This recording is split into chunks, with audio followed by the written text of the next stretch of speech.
हर हर महादेव हर हर महादेव। तो फ्रेंड्स आज हूँ चाकर ढेंकानाल डिस्ट्रिक्ट रे प्रभु श्री चंद्रशेखर कपिलास पीठ को मुझे आज दर्शन करने। तो सकाल सकाल दर्शन करी मो काम उपरକୁ पलि आसिली।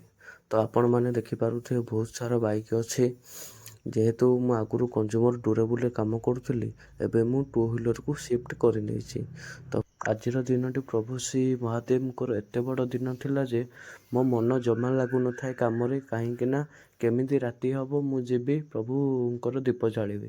तो आज जल्दी जल्दी मु बाहरी जाइली घर को दीप जावाई। ए दृश्यटी हूँ महादीप उठीबार नगर कीर्तन। तो आपण मैंने भी जदि सुजोग मिले निश्चय भाग नियंतु, बहुत खुशी मिले एथरे। आउ लास्ट मोमेंट देखंतु एवं एंजॉय करंतु। आपण मानक मनरे जदि महादेवଙ୍କ प्रति टिके मात्र भल पाइबा थाए ताहले कमेंट रे हर हर महादेव लिखिबे एवं भिडियोटी को लाइक करिकिना जिबे। हर हर महादेव हर हर महादेव।